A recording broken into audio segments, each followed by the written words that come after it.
The time has finally come to fill this empty back wall that I've been saving, well, forever, with some much needed storage in the shop. So what I'm going to show you in this video is an awesome way to build upper cabinets for your shop, garage, or just general utility cabinets that are built in a much more efficient manner than having to build like 6 or 8 individual, typical upper cabinets that it'd take to fill this space.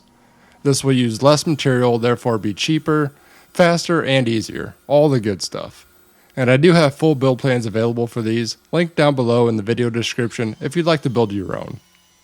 Basically, like I said, instead of having to build several different cabinets to hang individually, I'm just going to build one big cabinet. Well, I'm building 2 of them, one for each side of the miter saw, but you'll see what I mean and the advantages throughout the video. But to start off, it's just bouncing back and forth between the table saw and track saw to get all my pre-finished plywood cut down to size. Typically, upper cabinets are built with 1/2 inch material, but I am using a mix of both 1/2 inch and 3/4 inch for these. Some of the pieces, like the dividers and shelves, need to be 3/4, but I like to use material efficiently, especially keeping you guys in mind for when I have plans for something. So some pieces are 3/4 and then 1/2 inch where we can to cut down on some weight and cost. In no time at all the parts are cut to size. And this is how I do build normal upper cabinets with dados and rabbets for joinery. Minus the particle board like this cheap box store cabinet, of course. But for these, due to just the sheer size of the pieces, and to keep it as easy and DIY as possible, I'm using pocket holes for the joinery where they won't be seen in the final product.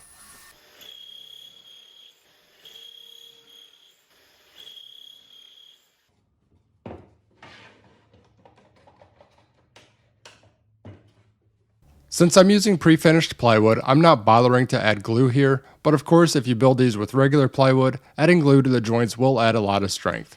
But again, referencing back to that particle board box store cabinet that's held together with some staples and hopes and dreams, what I'm doing here with just the screws is way more solid.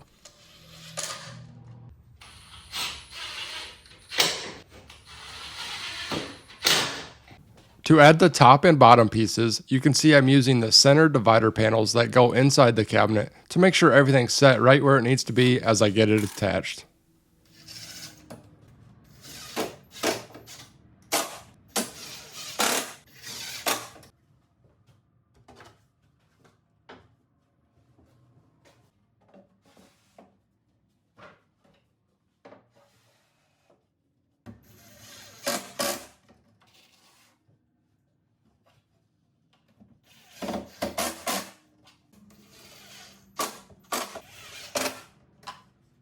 And at this point I realized, holy cow, these are huge and going to be so awesome. I still need to add the middle dividers, but I went ahead and kept those to use and help assemble the second cabinet first.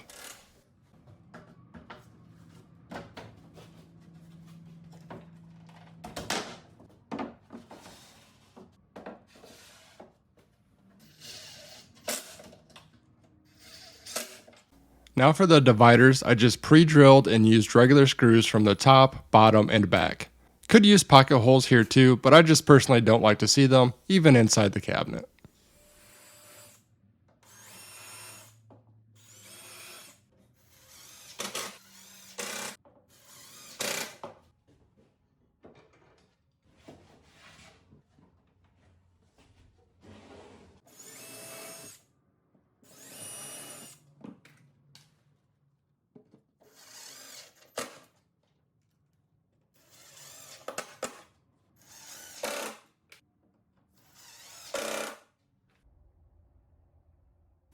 With the main boxes done, next I moved on to cutting all the pieces for the face frame to size. But instead of watching me cut more pieces of wood, now would be a really great time for you to go ahead and like the video and make sure you're subscribed.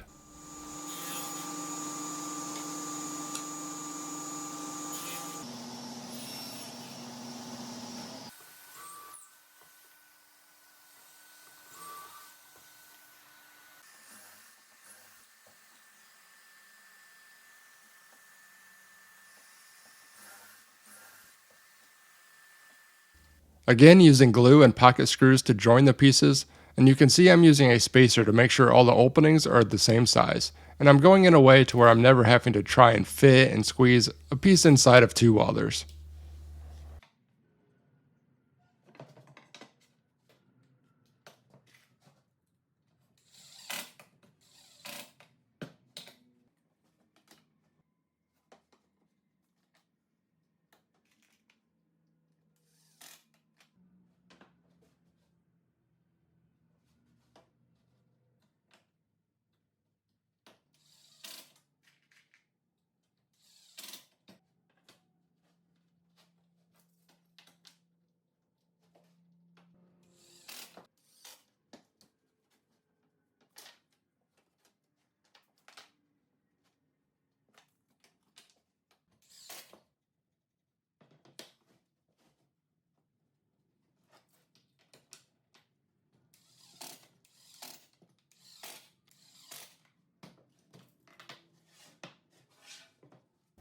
To attach the face frames to the boxes, I applied glue, and then since I'm painting these and the holes can be filled, I just used a few brad nails where I had to, and then used the pocket holes I had previously drilled on the top and bottom cabinet panels.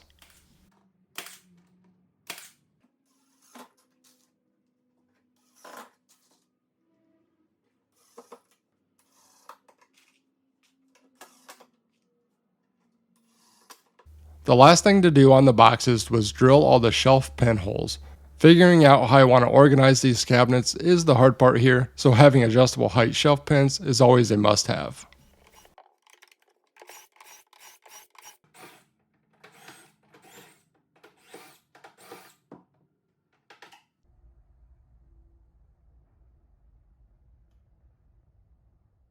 Now, if you were to just cut some flat panel doors, this would easily be a quick one-day project that results in a ton of great looking storage. But of course, I am building shaker style doors and painting to match the lower cabinets.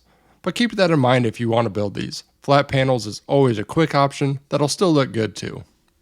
So at this point, I went ahead and got the boxes primed and painted just using a brush and small roller.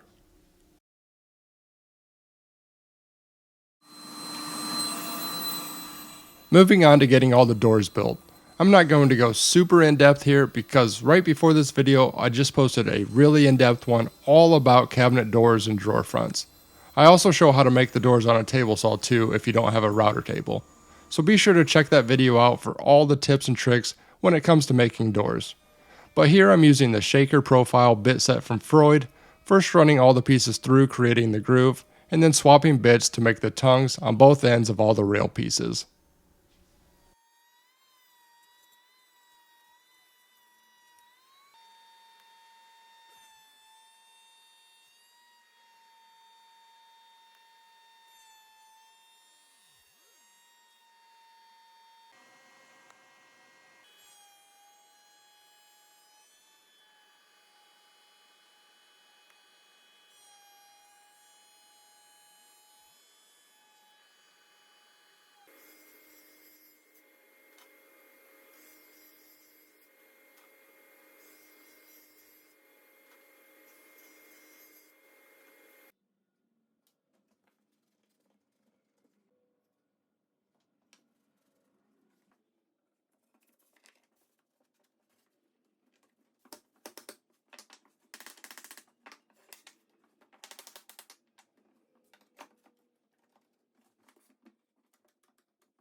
With all the doors set aside to dry, I could go ahead and get the boxes installed. There's several ways to install upper cabinets with ledgers or French cleats, and of course a second person, but since I already have my lower cabinets here, I'm using these third hand supports from FastCap. Makes it super easy to just set the cabinet on them and be able to go hands free and make any micro adjustments as needed before getting the cabinet screwed into studs. And how nice is that versus having to install like 3 different cabinets and making sure they're all level and flush with each other? Just one and done, easy peasy.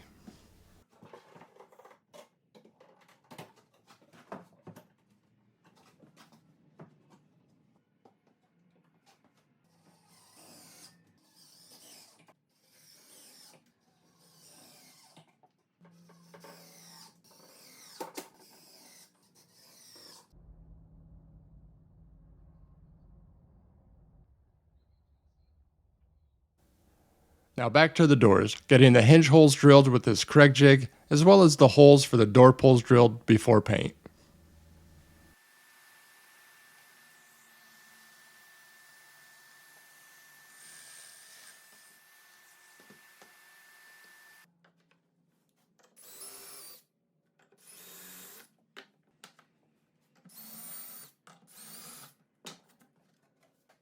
I get asked all the time what color my lower cabinets are, so this is Grant Gray, and it's a bare color from Home Depot. I wouldn't really recommend painting your kitchen cabinets with this product. There are definitely far superior products out there, but for some shop cabinets, it's pretty good and affordable.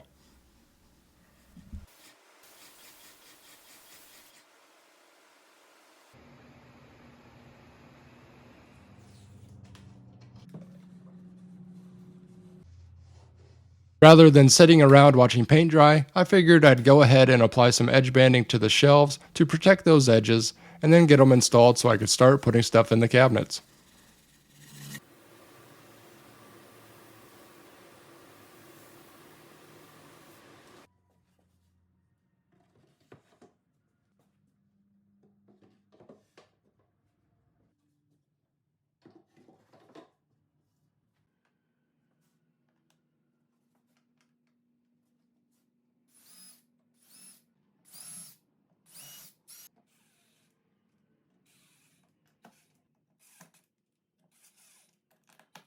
To finish these up, it's just a matter of adding the hinges and pulls.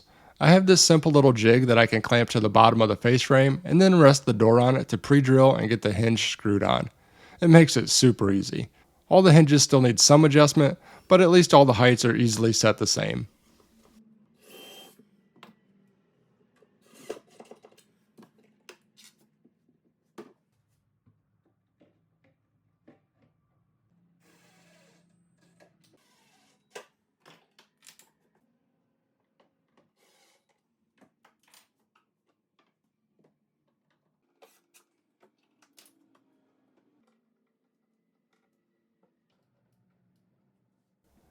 And that's a wrap. So much clean looking storage, and one of those things I wish I would have done a long time ago. But you know, there's only so many hours in a day. Give the video a like, drop me a comment, and grab some of the plans to build your own. I really appreciate all your support on those. Until next time, take care.